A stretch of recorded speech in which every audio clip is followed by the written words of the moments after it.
¿Qué será lo misterioso? Recuérdese que el vocablo misterio, del griego mysterion,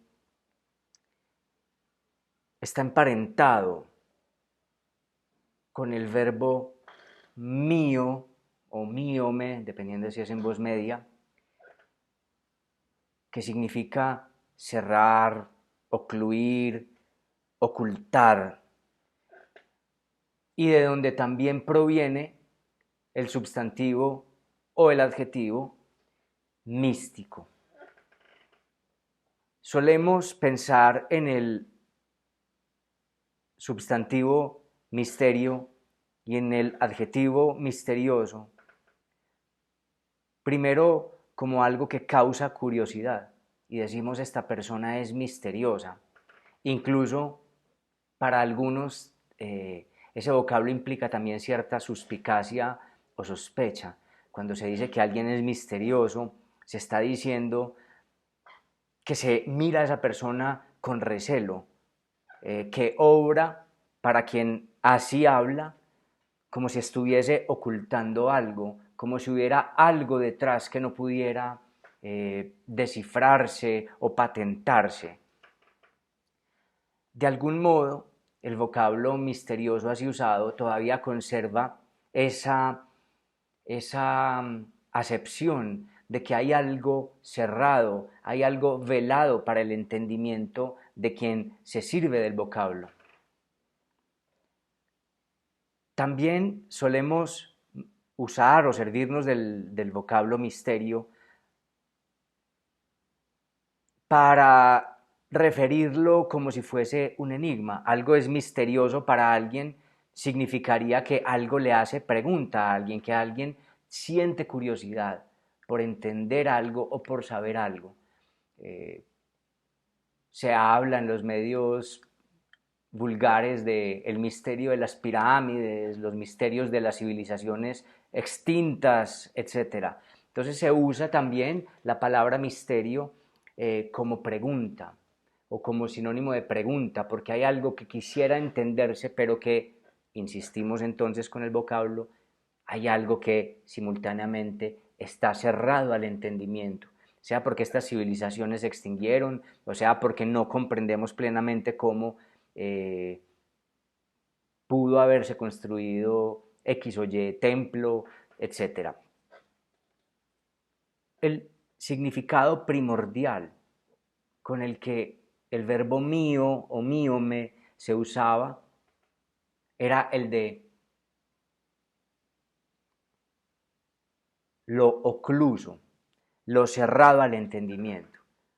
Valdría la pena hacerse la pregunta, ¿cerrado para quién o cerrado ante qué?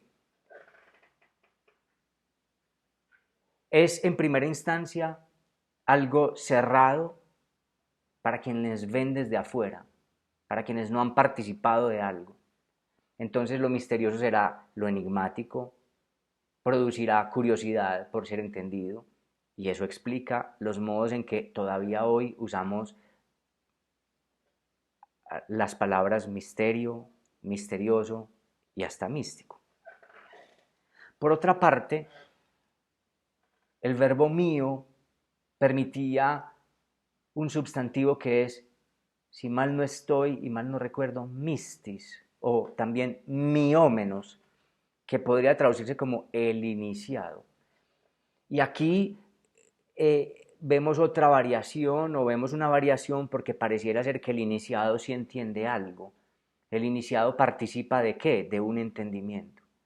Sin embargo, todavía hay esa posibilidad del misterio, porque hay que preguntarse qué es lo que entiende el iniciado, de qué misterio participa el miómenos, de qué misterio participa el iniciado en los misterios, como cuando se decía los iniciados en los misterios órficos, los iniciados en los misterios eleusinos, los iniciados en los misterios demetrios, los iniciados en los misterios femeniles, los iniciados en los misterios dionisios.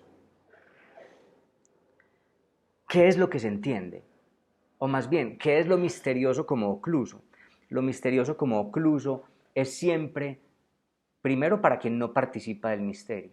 Segundo, para quien obviamente no ha estado en esos rituales o no ha entendido lo que pareciera que hay que entender. Entonces, desde fuera, las cosas parecen sospechosas, parecen oclusas, parecen inasequibles y pueden producir ya curiosidad, yo también quiero entender eso que supongo que el otro entiende o los demás entienden, o sospecha. Esa gente se mueve misteriosamente, sospechosamente, cerradamente, porque no comparten lo que saben, porque obran de un modo tan sospechoso. Es decir, se habla con suspicacia, porque se acepta que hay algo que el otro sabe que no quiere compartir o a lo que quien habla no puede acceder. Y entonces por reacción de envidia o por reacción de resignación o por simple sospecha y presunción de mal, la palabra misterioso puede significar entonces aquí sospecha, ¿cierto? Pero esto es, digamos, el por qué la palabra misterio se vuelve pregunta, sospecha, curiosidad u oclusión al entendimiento para los de afuera. Pero hay otra cosa que entiende entonces el que participa de los misterios y que tiene que ver con qué entiende y por qué entonces si el que participa en los misterios, este miómenos, ha sido iniciado, ¿por qué sigue hablando de misterios si a él algo ya se le revela? Es decir, ¿por qué seguir hablando de los misterios eleusinos? ¿Por qué seguir hablando del místico?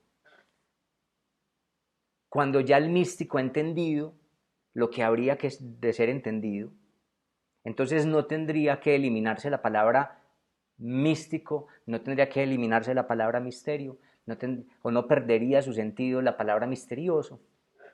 A mí no me gusta utilizar, que es un vocablo creo que más bien moderno, hablar de lo mistérico, me parece que es un mal uso del vocablo griego.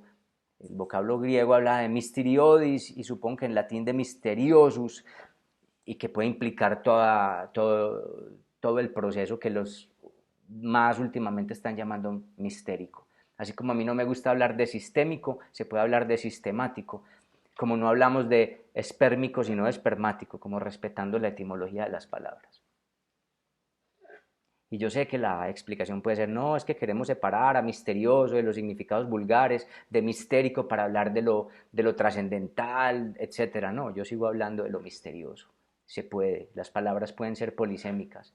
La posmodernidad y las ideologías o las conceptualizaciones intentan separar la polisemia. A mí me gusta la polisemia, que los vocablos estén cargados de varios sentidos y que haya que hacer un esfuerzo por desentrañar con cuál de ellos habla o quién piensa. Entonces, ¿tiene sentido seguir hablando de misterioso, de misterio y de iniciado, miómenos y de místico, siendo que hay alguien que ya participa de algo y entiende de algo?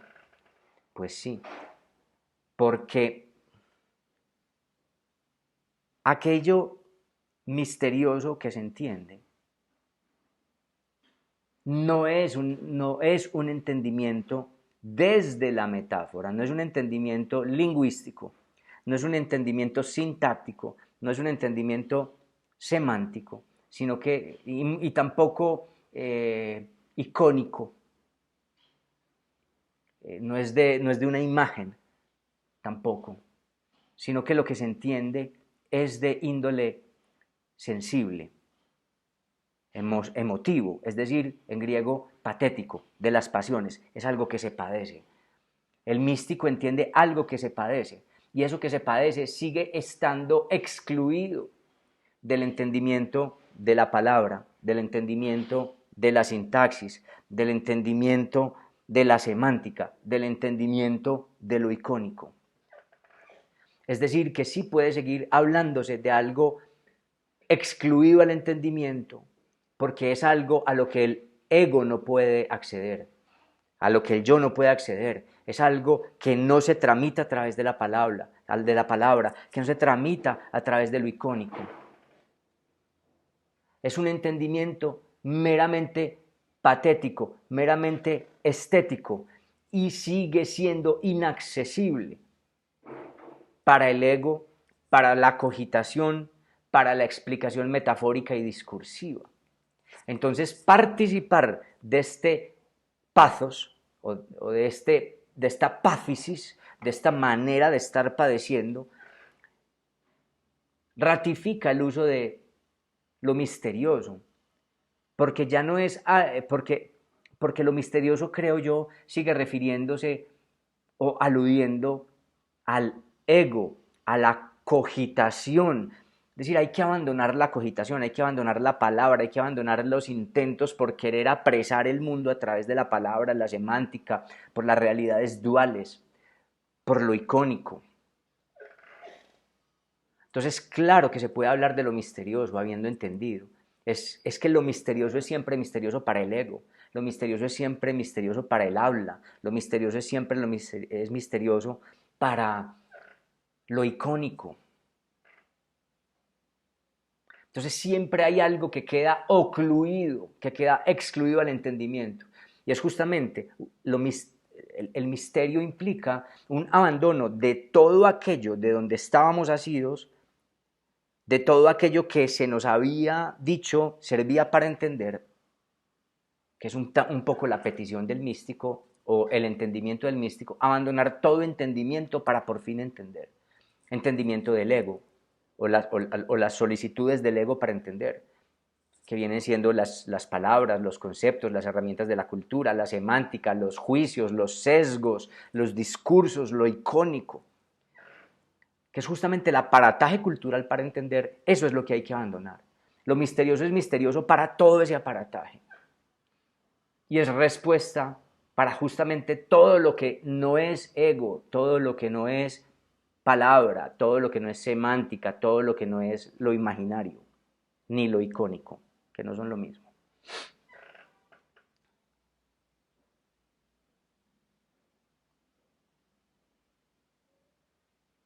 Se habla de lo misterioso porque siempre que el místico vuelve del éxtasis, entendiendo lo que ha entendido, sigue sin poder referir desde las herramientas que vuelven a recomponerlo, si es que se puede hablar de recomposición, o que vuelven a conformarlo, si es que puede hablarse de nueva conformación. El místico vuelve a sentirse cojo teniendo que servirse de esas herramientas. Ya la palabra es lábil o incluso flébil, la palabra no le sirve, la palabra es menor, lo icónico tampoco le sirve. Entonces lo misterioso es siempre misterioso para todo lo que hemos dicho que somos, para todo lo que hemos creído ser y para todo aquello que nos sirve para explicarnos como una identidad. La identidad es una creencia imaginaria. Y eso es lo que el místico entiende.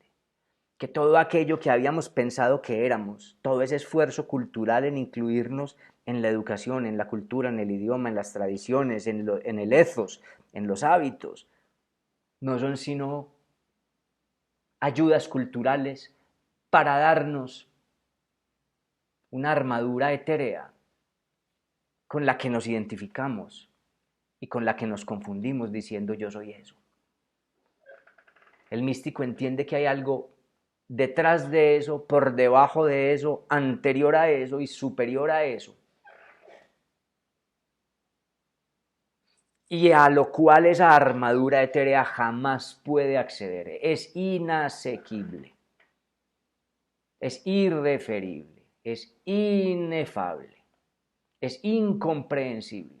Y justamente se trata de la comprensión de lo inefable, comprensión silenciosa, comprensión irreferible, comprensión no semántica, no sintáctica, asintacti. Es misterioso para todo eso, para todo ese aparataje, para todo ese acervo. Lo misterioso lo es también para quien participa de eso, por cuanto cuando vuelve del éxtasis no tiene sino todo ese acervo que es justamente lo que está imposibilitado, para lo que está vedado o a lo que le está vedado. El habla está vedada, solo puede alegorizar. El místico no puede más que recurrir a los oxímoron, a las hipérboles, al lenguaje poético y casi que a la incoherencia, para poder dar cuenta, solo alegorizando, solo señalando con el dedo, señalando con la palabra, señalando con lo icónico, señalando con lo imaginario, aquello hacia donde hay que mirar. ¿Qué implica? Desbaratar plenamente todo aquello en lo que se había trabajado, todo aquello en lo que se había creído. Y por último, lo misterioso para el místico tiene el estatuto de respuesta. A diferencia de todo lo que le sucede a quien no participa en los misterios, a quienes los ven desde fuera, a diferencia de lo que le sucede al ego, a diferencia de lo que le sucede a la palabra, a diferencia de lo que le sucede a lo icónico,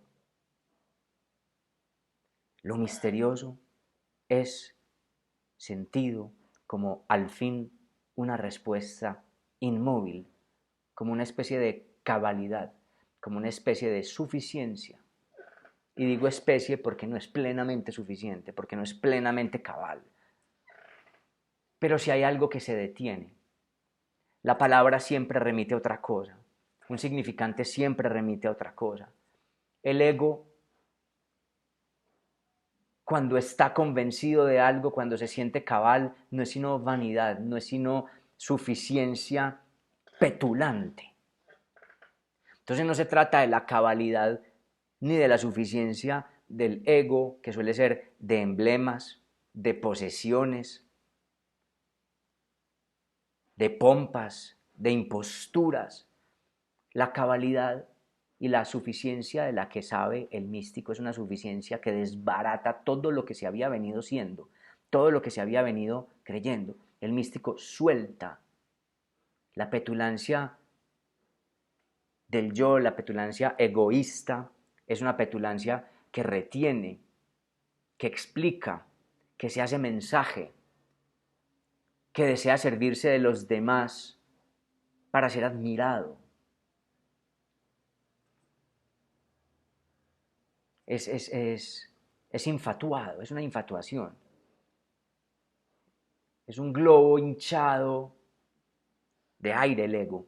En cambio el místico no solamente le ha sacado todo el aire al globo, sino que ha botado y ha roto con la superficie, ha destruido el globo mismo. No es ni siquiera continente y no es aire contenido. Y eso tiene estatura de respuesta, de verdad, para el místico.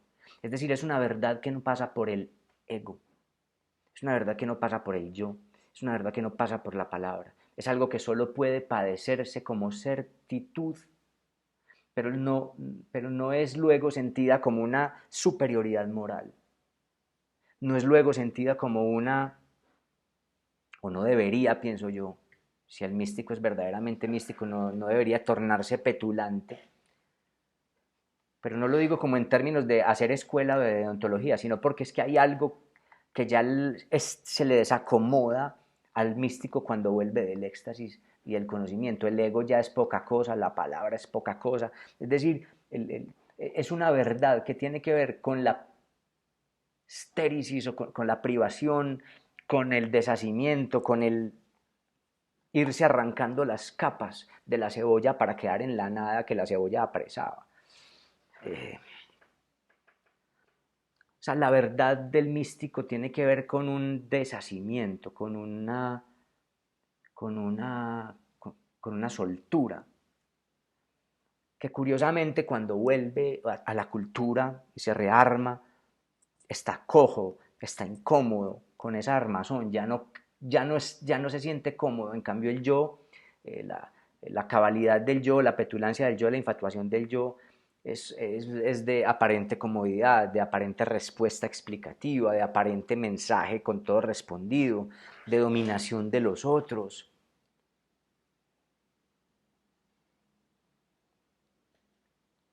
Pero eso no es más que una impostura, porque por dentro hay incomodidad. El malestar es lo que lleva al místico, y lo que lleva al yo petulante a esconder el malestar.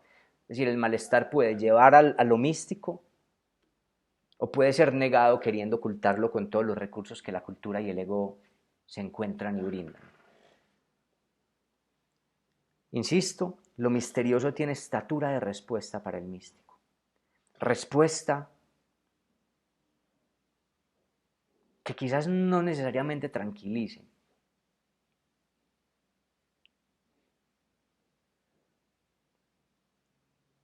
pero si hay algo que se enclava y deja de moverse, porque el lenguaje siempre remite a otra cosa, a explicaciones que nunca llegan a un tope, que siempre pueden ser refutadas.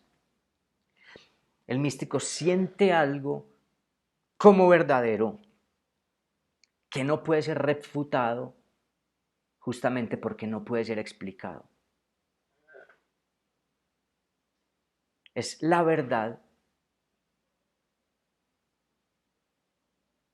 intensa de la apáfisis, del padecimiento, de la éxtasis. Se siente la verdad, se siente, se padece, se experimenta, se vive. E incluso el místico, cuando lo es, vive con incomodidad el resto de su vida, porque no puede dar cuenta de ello, aunque intenta dar cuenta de ello, aunque intenta hablar, aunque intenta pintar, aunque intenta referir, aunque intenta, como San Francisco de Asís, hacer una especie de regla que lleve a esa verdad mística a los ordenados, y aún así no da cuenta. Esa regla sirve como medio para ver si se le puede abrir los ojos a alguien, pero no es la experiencia en sí. El místico queda mal armado, ya no se siente cómodo, hay algo que no cuadra, que no se acompasa, esa sería una mejor forma de decirlo. Hay un desacompasamiento del místico y una sensación de verdad. En ese sentido, hay algo inmóvil que no puede ser explicado y por eso es una suficiencia. Pero allí lo misterioso entonces tiene el valor de respuesta, pero no de respuesta metafórica, no de respuesta de no es una respuesta argumentativa, no es una respuesta, es una certitud experimentada simplemente, lo cual no necesariamente, insisto, implica tranquilidad. Los discursos de los místicos píos pueden ayudar a explicar y a revestir con explicaciones de tranquilidad esa sensación. Sí, se trata del encuentro con Dios, se trata de que vas a ser eterno, de que estarás a la diestra, etcétera, etcétera. O el discurso budista te dice, sí, es la nada, y las reencarnaciones, y pronto el nirvana, etcétera. Los discursos ayudan a darle explicaciones y a tranquilizar, pero siempre fallan. Las explicaciones le fallan al místico. Lo misterioso tiene un estatuto muy parecido a la muerte. Ya hay alguna cosa respondida y no es una respuesta metafórica. Hay una cosa de la que no hay que hablar más, que no hay que buscar más. Lo místico tiene el valor de encuentro, lo místico tiene el valor de respuesta, lo místico tiene el valor de suficiencia. De suficiencia. Lo místico tiene el valor de inmovilidad encontrada, de una cosa que por fin no remite a otra cosa. Es el encuentro con lo real, de sí.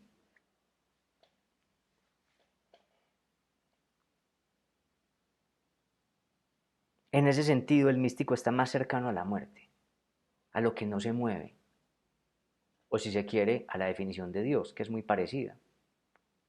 Dios como aquello que no se mueve, Dios como aquello que no necesita nada.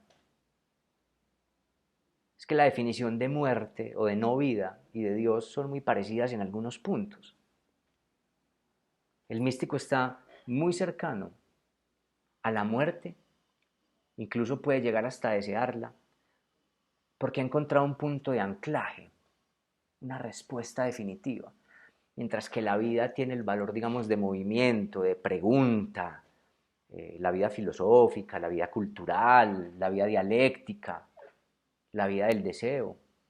El deseo, al menos el deseo de los congéneres, de los otros con minúscula, no el deseo del otro con mayúscula, que es el que ha hallado el místico, sino el deseo de los congéneres tiene que ver con preguntar, con hacer estrategias, con comprar flores y con intentar llamar la atención del otro con emblemas y con imaginarse qué es lo que quiere el otro para yo fingir la postura o el semblante de que tengo o soy eso que satisfaría al otro, etcétera. Todas las lógicas del erotismo del cortejo. Pero el místico está más cerca ya de la muerte en el sentido en que ha hallado un erotismo, un gozo de la verdad, que no es la verdad metafórica de lo simbólico, no es la verdad de lo imaginario, que es la consistencia, sino que ha encontrado la verdad de lo real, que no puede sino padecerse. Y en ese sentido está, digo yo, más cercano a la inmovilidad, a la muerte. Y el místico incluso quiere, hay muchos místicos que, y muchos misticismos y discursos hablan es de por fin la muerte, o por fin evadir la muerte.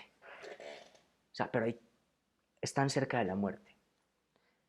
No digo que sean suicidas o que desprecien la vida, sino que hay algo que ya han encontrado y que entonces parece inmóvil y ya no tiene el valor del movimiento cultural, del movimiento de lo simbólico. Hay algo que ya se estanca. El místico se estanca.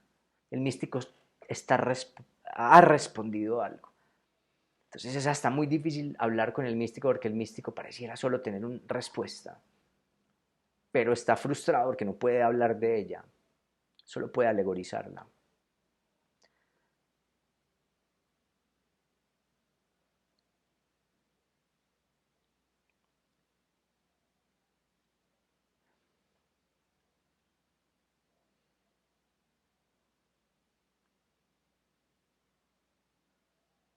Redondeando entonces, lo misterioso siempre lo es para todo aquello que no es lo real o que no se padece como lo real. Lo misterioso será pregunta, enigma, sospecha o curiosidad para el ego, para lo simbólico, para lo imaginario, para lo icónico, para el cortejo cultural, para la publicidad, para los argumentos, para el cortejo entre cotidiano.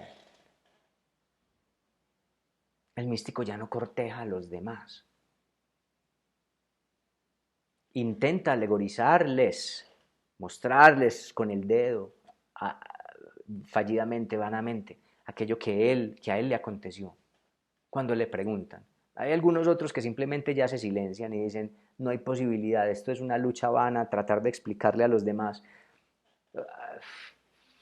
que hay una posibilidad de padecer lo real y se recluyen, se aíslan, algunos se vuelven eremitas, muchos místicos eremitas o eremíticos, ¿no es cierto? Que se van a los desiertos, se van a las cuevas, los estilitas que se montaban en las columnas, el Buda que se sentó pues a padecer su nirvana, bueno, luego sí se para a explicar y hacer escuela.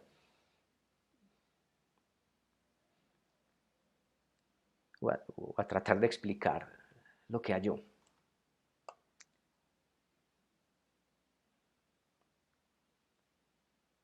Lo misterioso es misterioso pues para todo lo que no es el encuentro gozoso y erótico, así sea pavoroso, gozoso y erótico, sentido en el cuerpo, con lo real, con el otro con mayúscula.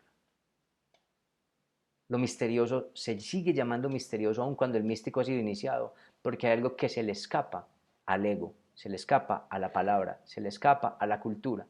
Al místico, entonces, en última, simplemente hay que creerle. o no creerle, o sospechar de él. Y el místico sabe que hay un punto, o llega a la conclusión seguramente más rápido que tarde, que hay un punto en que es vano insistir en la transferencia, en transferir su conocimiento, que hay algo que solo puede lograrse peculiarmente, que es el otro, cada quien es el otro, cada quien que puede llegar o no llegar a padecer lo que él padeció. Porque cada místico es una peculiaridad. El facto místico es la peculiaridad absoluta y suficiente del erotismo. Y por eso unos lo viven con pavor, otros lo viven con llanto, otros lo viven con exaltación, otros lo viven con desolación. Porque en últimas, lo místico es una posición erótica y gozosa que resultará siempre misteriosa, incluso para el mismo místico. Misteriosa quiere decir siempre hay algo que se le escapa y ese algo es lo otro con lo que ha gozado o de lo que ha gozado, con lo que se ha topado. Sigue habiendo distancia y el místico pide usualmente unión, fundición.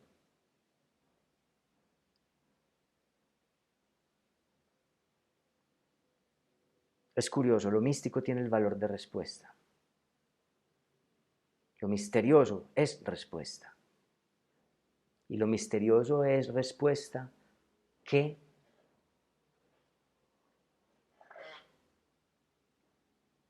es misteriosa para la palabra que intenta dar cuenta de la respuesta.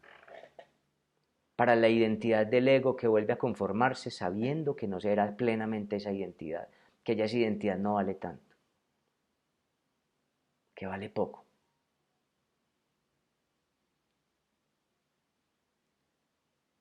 La gnosis de lo misterioso es justamente la superación de todas las fruslerías, de todas las vanidades, de todas las infatuaciones que creíamos haber sido.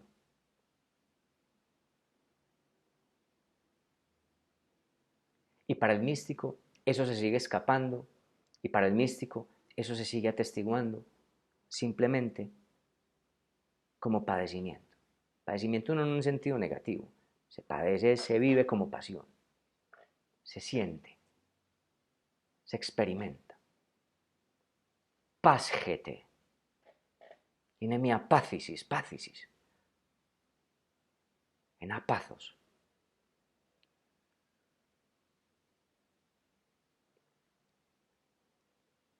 Lo misterioso se sabe sentido, se sabe respuesta, se sabe inmóvil, se sabe como gozo erótico, pero también como algo que se le escapa al místico. Como algo que no es el místico, porque el místico siente que hay otra cosa a la que quiere tender. Ya se dijo, lo místico es una disposición hacia lo real, mientras que el trauma, decíamos en otro video, es lo que viene de fuera real, quizás, que es sentido como no deseado y como superador. En cambio, el místico se quema, se disuelve para encontrar eso. El místico sí es deseo. Deseo de superar la identidad, deseo de superar la cultura, deseo de superar el lenguaje, para hallar la respuesta del mero padecimiento después de la desintegración, después de la pulverización. Eso es el éxtasis. El éxtasis es desear el gozo con lo real, con el otro con mayúscula. Y eso es la respuesta, que siempre se le escapa, y lo que se escapa siempre es ese otro del que no puede decirse sino padecerse, del que no puede referirse sino que simplemente puede gozarse. El místico es erótico, y ese es el problema que tiene con todas las instituciones. Porque, por ejemplo, los místicos cristianos, cuando hablan de Dios, están hablando de Eros, de lo erótico. Y eso le producía muchos problemas a las instituciones cristianas que además tenían una estatura con el cuerpo, una concepción del cuerpo, digamos, que había que repudiar. Todo lo que menciona el místico tiene carácter erótico.